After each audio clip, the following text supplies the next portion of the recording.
السلام علیکم ورحمۃ اللہ وبرکاتہ۔ الحمد للہ رب العالمین والصلاة والسلام علی رسولہ الکریم وعلی آلہ وصحبہ ومن سار علی نہجہ الی یوم الدین وسلم تسلیما کثیرا، اما بعد۔ اللہ کے فضل توفیق سے ہم دورہ علوم شرعیہ کا تیسرا ہفتہ شروع کر رہے ہیں۔ اللہ تعالیٰ سے دعا گو ہیں کہ اللہ تعالیٰ ہمیں علم نافع اور عمل صالح کی توفیق عطا فرمائے۔ سابقہ درس میں ہم نے طہارت کے مسائل کے حوالے سے ذکر کیا تھا کہ فقہ کی تعریف کیا ہے، لغت میں اور اصطلاحی طور پر اس کا کیا معنی ہے، اور فقہ کا یہ موضوع جو ہے اس میں کیا کیا چیزیں آتی ہیں یا کن کن چیزوں پر شامل ہے۔ اور پھر اس کے بعد ہم نے تفصیلاً ان حالات میں کہ جب کسی مسئلے پر اختلاف ہو جائے تو قرآن و سنت کی تعلیمات کیا ہیں، اور ہمارے ائمہ کرام اس امت کے سلف صالحین ان کی کیا تعلیمات ہیں اختلافات کے موقعوں پر، اور ائمہ کرام کی کس قدر نصیحتیں ہیں قرآن و سنت کو اس کی اتباع کرنے کے حوالے سے۔ ہر امام نے ایک نہیں بلکہ کئی موقعوں پر اور کئی انداز سے لوگوں کو اپنی باتیں چھوڑ کر قرآن و سنت کی باتوں پر، ان کی تعلیمات پر چلنے کی اس کا حکم دیا، اس کی تلقین کی، اور بلکہ اسی پر اپنے شاگردوں کی اور آنے والے لوگوں کی تربیت کی، جس میں ہم نے ہر امام، چاروں ائمہ میں سے ہر امام کے اقوال کا ذکر کیا تھا کہ انہوں نے کس قدر تاکید کے ساتھ ہمیں قرآن و حدیث کو سمجھنے کی تاکید کی ہے۔ اور پھر آخر میں ہم نے یہ بھی بیان کیا تھا کہ فقہی اختلافات یا مسائل میں اختلافات کیوں ہوتے ہیں، اور ان اختلافات کے حوالے سے ہمارا موقف کیا ہونا چاہیے۔ ایک تو قرآن و سنت کو فالو کرنا، اس کی اتباع کرنا، جس کا ہم نے ذکر کیا ہے، اور اس کے ساتھ ساتھ مزید یہ بھی کہ ہر مسلمان کا دل دوسرے مسلمان بھائی کے لیے کھلا ہو، کشادہ ہو، اور کسی مسئلے پر اختلاف کے بنیاد پر دلوں میں نفرتیں اور دوریاں پیدا نہیں ہونی چاہیے۔ اور ذکر کیا تھا اس بات کا کہ مسائل میں اختلافات کوئی نئی چیزیں نہیں ہیں، صحابہ اکرام کے دور سے لے کر یہ چیزیں چلی آ رہی ہیں، لیکن صحابہ اکرام کے مسائل پر اختلافات میں ان کے دلوں میں دوریاں، نفرتیں پیدا نہیں ہوتی تھیں، بلکہ وہ اختلافات ہونے کے باوجود بھی مسائل میں اختلاف ہوتے، لیکن ان کے دل ملے ہوتے، آپس میں محبت ہوتی۔ اور اسی ضمن میں امام شافعی رحمۃ اللہ علیہ کا واقعہ ذکر کیا تھا کہ ان کے ساتھی یونس الصدفی کہ جن کے ساتھ ان کا کسی مسئلے پر جب اختلاف ہوا تو انہوں نے اس کو کہا کہ اے ابو موسیٰ، اگرچہ ہم اس مسئلے پر اتفاق نہیں کر سکے، لیکن ہمارے دل جو ہیں پھر بھی ایک ہونے چاہیے، اس مسئلے پر اختلاف کی وجہ سے ہمارے دلوں میں اختلافات نہیں آنے چاہیے۔ اور یہ میں سمجھتا ہوں کہ ائمہ اکرام کی سب سے بڑی وہ تربیت کا انداز ہے کہ جس کو ہمیں سبھی کو اپنانا چاہیے۔ مسائل میں اختلافات ہوتے رہے ہیں اور ہوتے رہیں گے، اس کی وجوہات جس کے ہم ذکر کیا تھا کہ اللہ نے لوگوں کو سوچ فکر کی اور چیزوں کو سمجھنے کی مختلف صلاحیتیں دی ہیں. تو چنانچہ جب صلاحیتیں الگ ہیں، مختلف ہیں، تو اس لیے مسائل کو سمجھنے میں بھی اختلاف ہونا طبیعی سی بات ہے. لیکن جس چیز کی ضرورت ہے وہ کیا ہے کہ مسائل کے اختلاف ہمیں ایک دوسرے سے دور نہ کر دیں، بلکہ مسلمان جہاں کہیں بھی ہو اور کسی بھی کیفیت میں کیوں نہ ہو، اس کے دل میں دوسرے مسلمانوں کے لیے محبت کے جذبات ہوں. یہ ہے اس دین اسلام کا جو بنیادی مقصد ہے. تو یہ تھے کچھ ہمارے سابقہ دروس کے حوالے سے یا سابقہ درس کے حوالے سے جو چند نکات تھے. اس کے بعد آج ہم طہارت کے مسائل کے اس موضوع کو شروع کرتے ہیں جو آپ کے سامنے دیا گیا ہے. اور اس موضوع کو بھی شروع کرنے سے پہلے اس کے بھی کچھ تمہیدی کلمات ہیں. اور وہ کیا ہے کہ اسلام کی عظمت کیا ہے کہ اسلام صرف اور صرف کسی انسان کا تعلق اپنے رب کے ساتھ جوڑنے کے لیے نہیں آیا، یا انسان کا تعلق دوسرے لوگوں کے ساتھ قائم کرنے کی صرف تعلیمات دینے کے لیے نہیں آیا، بلکہ سب سے پہلے بذات خود انسان کی اپنی تربیت، انسان کی اپنی پاکیزگی اور طہارت، کہ جس پاکیزگی طہارت سے آدمی اس کو روحانیت بھی اس کو حاصل ہوتی ہے، اس کا جسم بھی پاک ہوتا ہے، اور مختلف طرح کی بیماریوں سے اور وباؤں آفتوں سے وہ محفوظ ہو جاتا ہے. تو اس حوالے سے بھی اسلام نے بہت بڑا اہتمام کیا ہے کہ مسلمان کی اس کی جسمانی طور پر اس کے صحت کے اعتبار سے اور روحانی طور پر ان چیزوں پر اس کی تربیت ہو. ایسی تعلیمات دی جائیں کہ جس میں وہ خود بھی پاک صاف رہے اور اس کا ماحول معاشرہ بھی صاف ستھرا ہو، پاکیزگی والا ہو. اور یہ اسلام کی عظمت کا پہلو ہے کہ جو ہمیں کسی دوسرے دین میں دور تک نظر نہیں آتا. ہم جو آپ کے سامنے مسائل رکھیں گے اس کی دلیلیں قرآن سے یا احادیث سے، کہ وہ قرآن کہ جو 1450 سال پہلے نازل ہوا تھا، وہ احادیث کہ جو رسول کریم صلی اللہ علیہ وسلم کے مبارک ہونٹوں سے 1450 سال پہلے سے بیان کی گئی تھیں، اس عرب کے ماحول میں، معاشرے میں، کہ جب کہ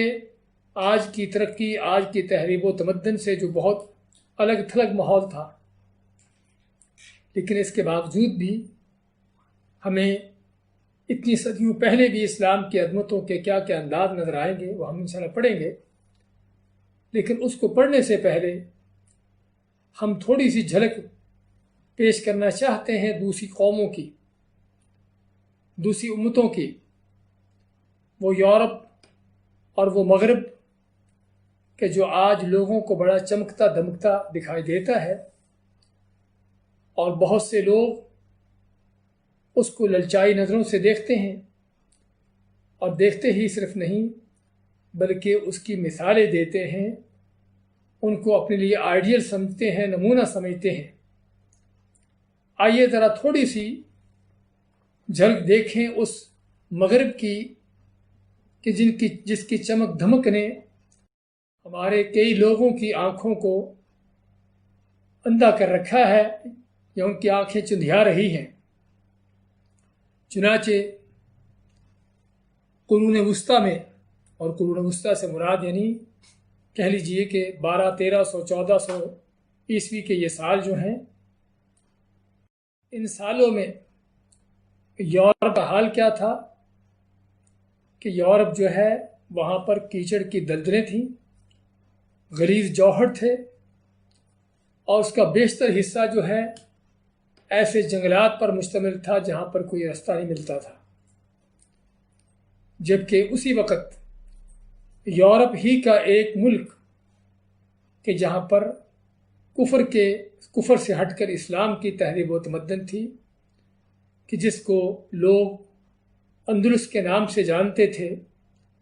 اور جسے آج اسپین کہا جاتا ہے، وہاں پر غرناطہ اور قرطبہ کی گلیاں جو ہیں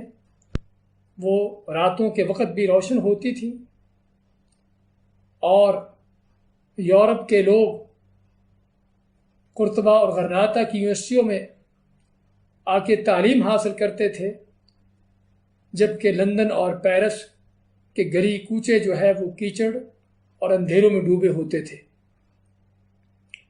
اور بلکہ یہ بھی بتایا جاتا ہے کہ صرف ان کے شہر و آبادیوں کا یہ حال نہیں، بلکہ لوگوں کا حال کیا تھا کہ وہ سال ہا سال لباس پہنے رکھتے، ایک ہی لباس پہنتے اور اس کو دھونے کی ضرورت بھی محسوس نہ کرتے، اور ممکن ہے کہ خود بخود ہی وہ لباس جھڑ جاتا۔ 1250 عیسوی میں پاپائے روم نے جرمن کے بادشاہ فریڈرک ثانی کو کافر قرار دیا۔ کس لیے؟ کیونکہ وہ مسلمانوں کی طرح ہر روز غسل کرتا تھا۔ یعنی اس بادشاہ کو پاپائے روم، ان کا جو مذہبی پیشوا تھا، اس نے صرف اس لیے کافر کہا کیونکہ وہ ہر روز غسل کرتا تھا۔ اسی طرح برطانیہ کا پادری لارڈ، جس کا نام کہا جاتا ہے، اس کے بارے میں کہا جاتا ہے کہ جب وہ گھر سے باہر نکلتا تو گندگی، نجاست کی اس کی حالت یہ تھی، پادری ہے تو اس کی گندگی، نجاست کی حالت یہ تھی کہ جوئیں اس کے جسم سے، اس کے کپڑوں سے گر رہی ہوتی تھی، اور یہ چمک دمک صرف جو آج نظر آتی ہے وہ بھی صرف اوپر کی ہے۔ علامہ اقبال فرماتے ہیں، تو نے کیا دیکھا نہیں مغرب کا تہذیبی نظام، چہرہ روشن اندرون چنگیز سے تاریک تر۔ اور یہ وہ تاریکی جو ہم اپنی آنکھوں سے دیکھ چکے ہیں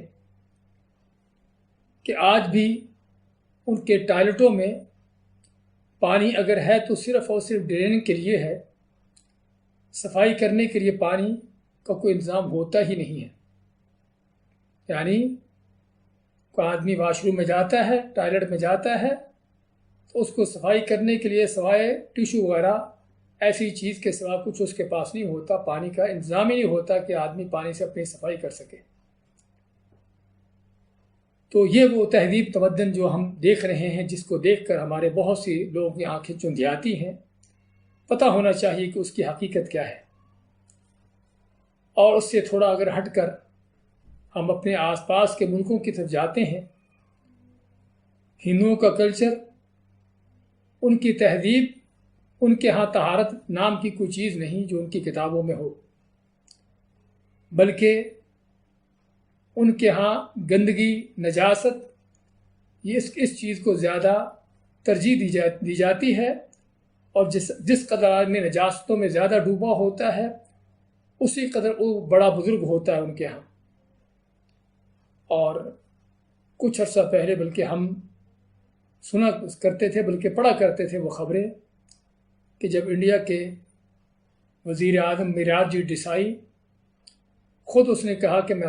صبح اپنا پیشاب پیتا ہوں اور اس سے مجھے بڑی روحانیت ملتی ہے۔ اور اسی طرح گائے کو گوبر اور پیشاب، جس کو کہ متبرک سمجھ کر لوگ استعمال کرتے ہیں اور اپنے کھانوں پر چھڑکتے ہیں، اور ہندو حلوائی مٹھائیوں پر بھی ڈالتے ہیں۔ اور اس لیے بتا رہا ہوں تاکہ ہندوؤں کی مٹھائیاں کھانے والے ذرا سوچ سمجھ کر کھائیں کہ وہ کیا کھا رہے ہیں۔ تو خیر، ہم صرف چند مثالیں پیش کر رہے ہیں کفر کے اس ماحول کی کہ جو ان غلاظتوں میں، نجاستوں میں ڈوبا ہوا، اور اس کے مد مقابل ہم دیکھیں کہ اسلام کی عظمت کیا ہے، اسلام کی تعلیمات کیا ہے طہارت کے حوالے سے، کہ رسول کریم صلی اللہ علیہ وسلم نے ناپاکی تو دور کی بات، بلکہ صرف صحابہ سے پسینے کی بدبو محسوس کی جمعہ کے دن، تو آپ نے حکم جاری کر دیا کہ جس طرح کہ صحیح بخاری کی حدیث ہے کہ غسل الجمعۃ واجب علی کل محتلم، کہ جمعے کے دن کا غسل کرنا ہر بالغ شخص پر جس نے جمعہ پڑھنے کے لیے مسجد میں آنا ہو، آپ نے اس کے لیے جمعے کا غسل کرنا بھی واجب قرار دے دیا، تاکہ اللہ کی بارگاہ میں آ رہے ہو اور صف میں بیٹھنا ہے لوگوں کے ساتھ، یہ نہ ہو کہ تمہاری پسینے کی بدبو ہی لوگوں کے لیے پریشانی کا باعث بنے، چاہے کہ نجاستوں کی بات ہو کہ جس میں ہم پڑھیں گے کہ یہ تو بلکہ عذاب کا ذریعہ ہے۔ چنانچہ ہم طہارت کے مسائل کو شروع کرتے ہیں۔ الحمدللہ رب العالمین والصلاة والسلام علی سید المرسلین والعاقبۃ للمتقین، اما بعد۔ پہلے مسئلہ نمبر اول میں طہارت کی فضیلت و اہمیت۔ دین اسلام کی مختلف عبادات کا انحصار طہارت اور پاکیزگی پر ہے، یعنی ہمیں اسلام میں طہارت کی اہمیت کا یہیں سے پتہ چلتا ہے کہ نہ کہ صرف اس کی ترغیب دی گئی ہے، اس کی فضیلت بیان کی گئی ہے، بلکہ بہت سی عبادات جو ہیں ان کے صحیح ہونے کا دار و مدار ہی اسی طہارت پر ہے کہ طہارت ہے، پاکیزگی ہے تو عبادت قبول ہے، ورنہ عبادت ہی نہیں ہوگی۔ روح کا تزکیہ اور لباس و جسم کی طہارت دونوں لازم و ملزوم ہیں۔ چنانچہ رسول کریم صلی اللہ علیہ وسلم نے نہ صرف خود امت کے سامنے طہارت اور پاکیزگی کا اعلیٰ نمونہ پیش کیا، بلکہ امت کو بھی پاک صاف رہنے کی نہایت اعلیٰ معیار سے ان کو تعلیمات دی۔ یعنی رسول کریم صلی اللہ علیہ وسلم نے دونوں لحاظ سے، یعنی اپنے عملی طور پر بھی آپ نے اپنے آپ کو کس طرح پاک صاف بنا کے لوگوں کے سامنے پیش کیا کہ آپ کے جسم سے ہمیشہ خوشبو آتی اور کوئی ایسی چیز آپ کو گوارا نہ ہوتی جس میں معمولی قسم کی بھی ایسی سمیل ہوتی جو اچھی نہ ہو۔ اللہ تعالیٰ کا فرمان ہے، یا ایھا النبی لما تحرم ما احل اللہ لک، اے نبی علیہ السلام تم وہ چیز کیوں حرام کرتے ہو جو اللہ نے تمہارے لیے حلال کی ہے۔ اس آیت کے سبب نزول میں آپ جا کر دیکھیں گے اس کا شان نزول کیا ہے کہ رسول کریم علیہ السلام نے کوئی شہد کھایا کہ جس شہد کے کھانے سے آپ کے منہ سے کچھ سمیل پیدا ہوئی، کیونکہ مکھیاں جڑی بوٹیوں سے پھولوں سے شہد چوستی ہیں، تو ممکن ہے کسی جڑی بوٹی کا اس کی خوشبو بھی اس شہد کے اندر آ گئی ہو۔ تو آپ کو جب بتایا گیا کہ آپ کے منہ سے اس طرح کی سمیل آتی ہے، تو آپ میں نے وہ شہد کھایا تھا اور آئندہ سے اس کو نہ کھانے کا ارادہ کر لیا، جس پر اللہ تعالیٰ فرماتا ہے کہ اے نبی علیہ السلام اپنے اوپر وہ چیز کیوں حرام کرتے ہو کہ جو اللہ نے تم پر حلال کی ہے۔ جس سے کیا پتہ چلتا ہے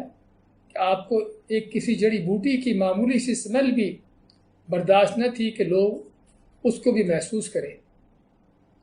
تو کیا پاکیزگی ہے، کیا طہارت ہے اس عظیم نبی علیہ السلام کی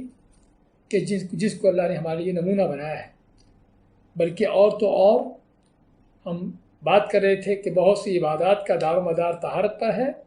آپ بلکہ کیا فرماتے ہیں، الطہور شطر الایمان، کہ طہارت ہی آدھا ایمان ہے، طہارت ہی آدھا ایمان ہے،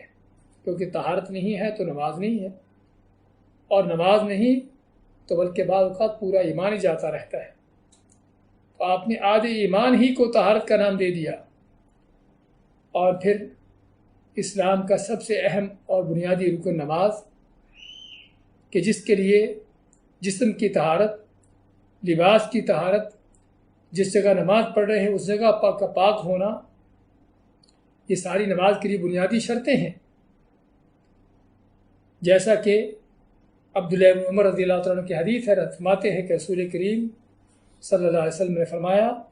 لا تقبل صلاة بغیر طہور ولا صدقۃ من غلول، کہ اللہ تعالیٰ بغیر طہارت کے نماز قبول نہیں کرتا، اور نہ ہی ایسا صدقہ قبول کرتا ہے کہ جو حرام کے مال سے، چوری کے مال سے کیا گیا ہو۔ اور مزید آپ کا فرمان، مفتاح الصلاۃ الطہور وتحریمها التکبیر وتحلیلها التسلیم، کہ نماز کی چابی کیا ہے؟ وہ طہارت ہے، اور نماز کی ابتدا ہوتی ہے، اس کا آغاز ہوتا ہے تکبیر سے، اور اس کا اختتام ہوتا ہے سلام سے۔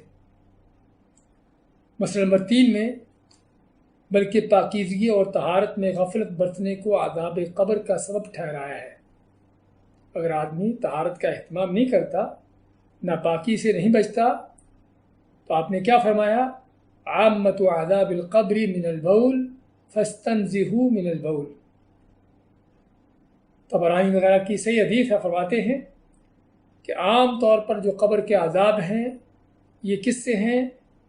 پیشاب سے نہ بچنے سے، اس سے پرہیز نہ کرنے سے، اس کی چھینٹوں وغیرہ سے اپنے آپ کو نہ بچانے سے۔ اسے آپ مانتے ہیں کہ پیشاب کی چھینٹوں سے اپنے آپ کو بچاؤ، بلکہ جس طرح کہ اکثر و بیشتر ہم حدیث سنتے رہتے ہیں وہ کہ آپ 2 قبروں کے پاس سے گزرے، آپ فرمائے کہ ان دونوں قبروں والوں کو عذاب ہو رہا ہے،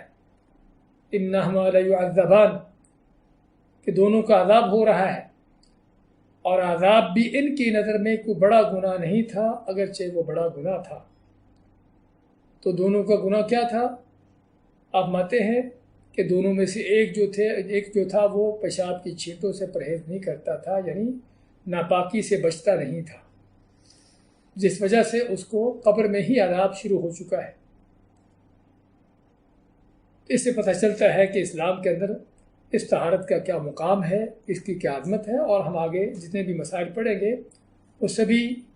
اسی کی عملی پریکٹس اور عملی اس کے نمونے ہیں۔ اس کے بعد مسئلہ نمبر 4 میں طہارت کی قسمیں بیان کی گئی ہیں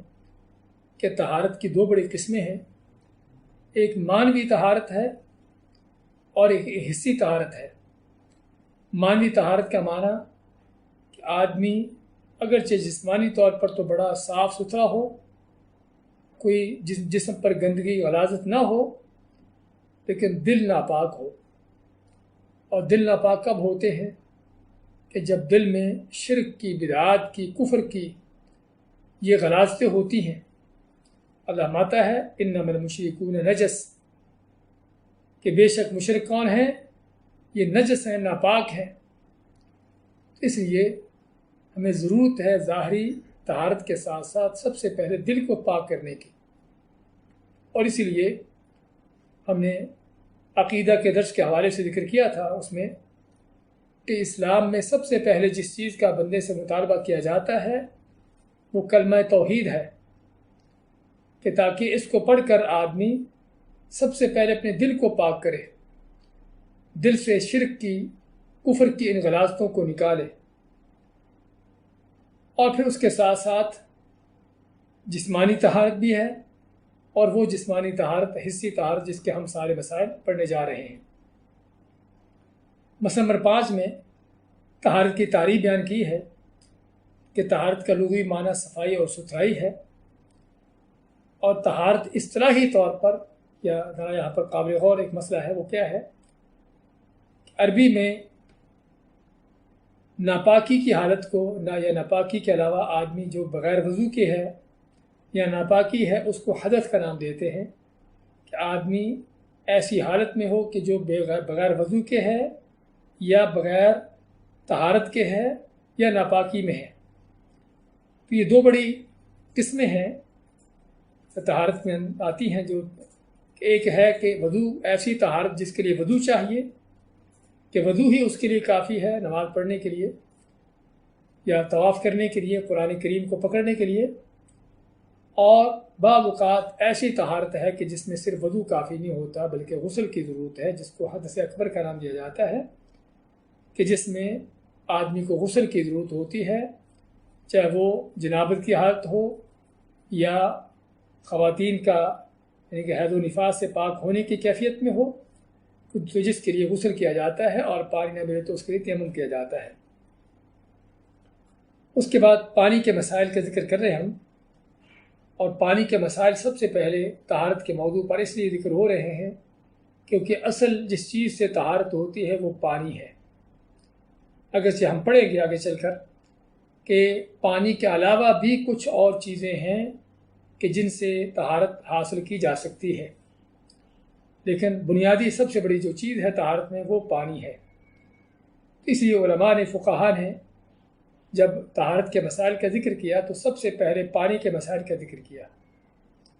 کہ کون سا پانی ہے جس سے طہارت ہوگی اور کب تک ہوگی، اور کب جو ہے وہ پانی طہارت کے لائق نہیں رہے گا، اس کے استعمال کے قابل نہیں رہتا۔ تو چنانچہ مسئلہ نمبر 6 میں سمندر، دریا، چشمے، تالاب اور بارش، ان سبھی کا پانی پاک ہے۔ سمندروں کا پانی ہو، دریاؤں تالابوں کا ہو، چشموں بارشوں کا ہو، یہ سبھی پانی اصل یہ ہے کہ پاک پانی ہیں، اور اگر پاک ہے تو ان پانیوں سے پاکیزگی بھی حاصل کی جا سکتی ہے۔ اللہ تعالیٰ کا فرمان ہے بارش کے حوالے سے، اور بارش ہی کا پانی تالاب و جوہڑوں میں، چشموں سے نکلتا ہے، تالاب و جوہڑوں میں جمع ہوتا ہے، دریاؤں ندیوں میں چلتا ہے۔ اس بارش کے پانی کے بارے میں اللہ تعالیٰ کا کیا فرمان ہے؟ وَأَنزِلْنَا مِنَ السَّمَاءِ مَاءً طَهُورًا، کہ ہم نے نازل کیا آسمان سے پاکیزہ پانی۔ اور اسی طرح رسول کریم صلی اللہ علیہ وسلم سے سمندر کے پانی کے بارے میں سوال کیا گیا۔ صحابی کہتے ہیں کہ ہم سمندر میں سفر کرتے ہیں اور کئی دنوں کے بلکہ مہینوں کے سفر ہوتے ہیں، اور صرف پانی ہمارے ساتھ اتنا ہوتا ہے کہ جو ہماری پینے کی ضرورت کے لیے ہوتا ہے، تو کیا ہم سمندر کے پانی سے وضو کر سکتے ہیں؟ آپ نے بہت عظیم جواب دیا، فرمایا هو الطہور ماؤہ والحل میتتہ، کہ سمندر کا پانی پاک ہے کہ جس سے وضو کیا جا سکتا ہے، پاکیزگی حاصل کی جا سکتی ہے۔ الحل میتتہ،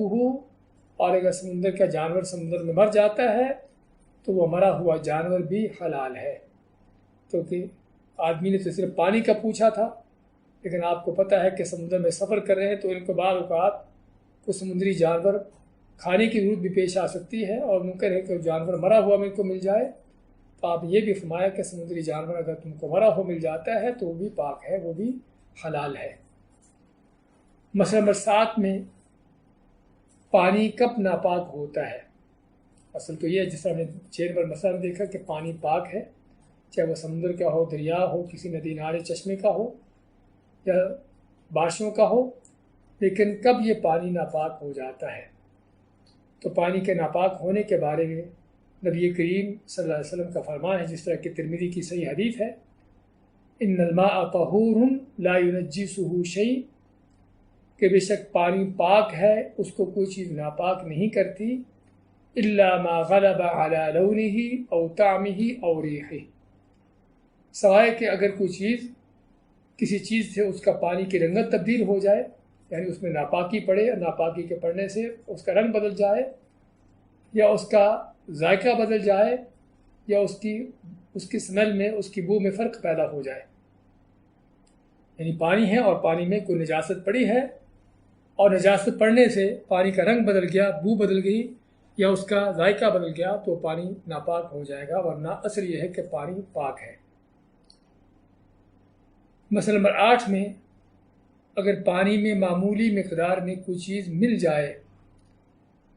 اور وہ چیز ملنے والی پاک چیز ہو، ناپاک نہ ہو، تو وہ پانی پھر بھی اس سے طہارت حاصل کی جا سکتی ہے، جب تک وہ پانی کے نام سے ہے۔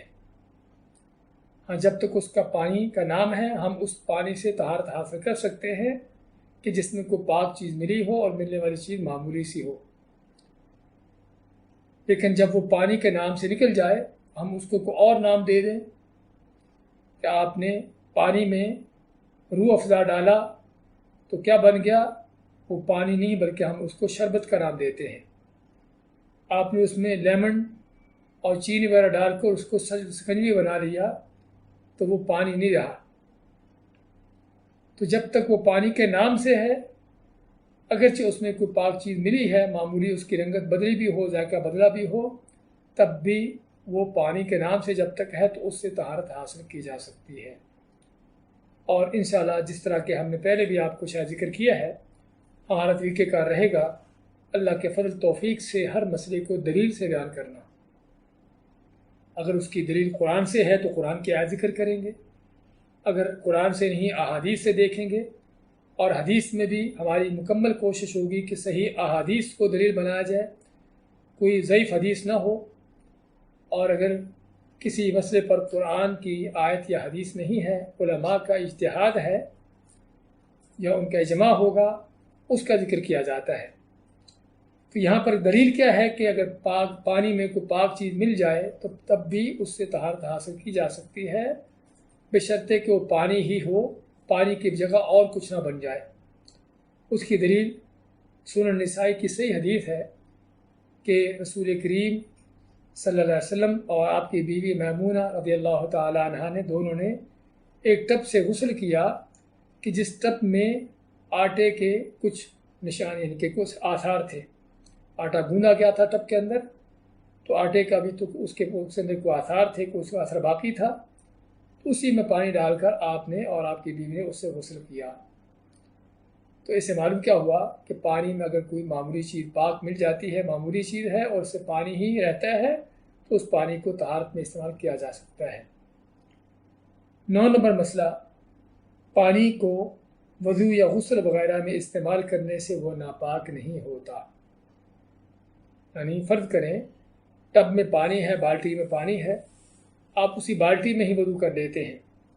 یا اسی ٹب میں غسل کر لیتے ہیں، اور آپ کے غسل یا وضو کا پانی اس ٹب میں گر رہا ہے، تو کیا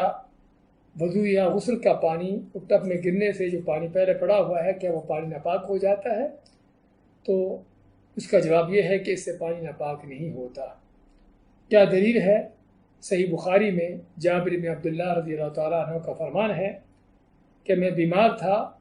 اور رسول کریم صلی اللہ علیہ وسلم میری بیمار پرسی کے لیے آتے ہیں، اور آپ نے وضو کیا تھا، تو آپ نے وضو سے بچا ہوا پانی مجھ پر ڈالا، اور وضو سے بچا پانی ظاہری بات ہے کہ آپ کے زمانے میں کوئی آج کی طرح یہ ٹوٹیاں وغیرہ اس طرح کی چیزیں تو نہیں ہوتی، نل تو نہیں ہوتے تھے، ٹب ہوتے تھے، پانی کے برتن ہوتے تھے، انہیں میں لوگ وضو کرتے تھے اور اسی میں وضو کا پانی گرتا بھی رہتا تھا۔ تو جس سے معلوم کیا ہوا کہ وضو اور غسل کا بچا ہوا پانی جو ہے وہ پاک ہے، اس کو پاکیزگی طہارت کے لیے استعمال کیا جا سکتا ہے۔ مسئلہ نمبر 10 میں جنابت کی حالت میں پانی میں ہاتھ ڈالنے سے منع کیا گیا ہے، لیکن اگر آدمی ہاتھ ڈال دے تو وہ پانی ناپاک نہیں ہوگا۔ یعنی آدمی اگر ناپاکی جنابت کی حالت میں ہے تو آپ نے منع فرمایا ہے کہ آدمی ہاتھوں کو دھوئے بغیر پانی میں نہ ڈالے۔ پانی میں ہاتھ ڈالنے ہیں تو پہلے ہاتھوں کو دھو لے باہر الگ سے، اس کے بعد پانی میں ڈالے۔ لیکن اگر کوئی فرض کرو جنابت کی حالت میں ہی ایسے ہی پانی میں ہاتھ ڈال دیتا ہے تو پانی ناپاک نہیں ہوتا، جس طرح کہ رسول کریم کے بارے میں آتا ہے، سیدنا ابن عباس سے اس کو روایت ماتے ہیں کہ رسول کریم صلی اللہ علیہ وسلم نے ایک برتن سے وضو کیا کہ جس میں آپ کی کسی بیوی نے غسل کیا ہوا تھا، تو آپ کو جب بتایا گیا تو آپ نے کیا فرمایا؟ ان الماء لا یجنب، کہ پانی ناپاک نہیں ہوتا، اور آپ کی بیوی نے جب اس سے غسل کیا ہے تو یقینی طور پر اس میں اپنے ہاتھ ڈالے ہیں۔ 11 نمبر مسئلہ میں تمام انسانوں کے جھوٹ پاک ہیں۔ جھوٹ کا معنی جانتے ہوں گے کہ اگر کوئی چیز آدمی کھاتا ہے یا پیتا ہے اور اس کی کھائی ہوئی یا پی ہوئی چیز کا کچھ حصہ باقی بچ جاتا ہے، اس باقی بچے ہوئے حصے کو جھوٹ کا نام دیتے ہیں۔ تو انسانوں کا جھوٹ جو ہے، انسان کا بچا ہوا پانی، پیا ہوا پانی باقی بچ گیا، کھایا ہوا کھانا باقی اس میں بچ گیا، تو یہ پاک ہے۔ دلیل کیا ہے؟ دلیل ہے صحیح مسلم کی حدیث کہ رسول کریم صلی اللہ علیہ وسلم پانی پیتے، کہاں سے پانی پیتے؟ جہاں سے آپ کی بیوی عائشہ رضی اللہ تعالیٰ عنہ نے پانی پیا ہوتا، جہاں سے انہوں نے ہونٹ رکھ کر پانی پیا ہوتا وہیں آپ بھی ہونٹ رکھ کر پانی پیتے۔ اور بلکہ ماتی ام المؤمنین عائشہ رضی اللہ تعالیٰ عنہ کے بعد اوقات وہ کسی ہڈی وغیرہ سے گوشت کھاتی تو پہلے وہ کھاتی، پھر آپ صلی اللہ علیہ وسلم اسی ہڈی سے اسی گوشت کو وہاں سے کھاتے، اور اس پر علماء امت کا اجماع ہے۔ اور اسی طرح حلال جانوروں کا جھوٹ، یعنی جو جانور حلال ہیں جن کا گوشت کھایا جاتا ہے، ان کا بھی بچا ہوا پانی یا بچا ہوا کھائی ہوئی چیز وہ بھی پاک ہے، ناپاک نہیں ہے، اس کو آدمی چاہے تو استعمال کر سکتا ہے۔ اور جہاں تک حرام جانوروں کی بات ہے تو حرام جانوروں کے بارے میں علماء کا اختلاف ہے، لیکن جو صحیح قول ہے وہ یہ ہے کہ کتے اور سور کے علاوہ باقی تمام حتیٰ کہ حرام جانوروں کے جھوٹ بھی پاک ہے، وہ ناپاک نہیں ہے۔ دلیل کیا ہے؟ دلیل آگے آ رہی مسئلہ نمبر 36 میں کہ صحابہ کرام نے سوال کیا کہ ہم بعض اوقات سفر میں ہوتے ہیں اور سفر میں کوئی تالاب وغیرہ ہوتے ہیں، یہاں پر پانی کھڑا ہوتا ہے اور ان تالابوں کے پانی میں آ کر مختلف طرح کے جانور یعنی کہ درندے وغیرہ اس طرح کے جانور آ کے پیتے رہتے ہیں، تو آپ نے ان تالابوں کا پانی کے استعمال کرنے کی اجازت دی۔ تو جیسے کیا پتہ چلتا ہے کہ حرام جانوروں کا جھوٹ بھی ناپاک نہیں ہے سوائے کتے اور سور کے۔ کتے اور سور کے بارے میں انشاءاللہ ہم آگے پڑھیں گے، اس کے بارے میں حکم آئے گا۔ اس کے بعد مسئلہ نمبر 12 ہے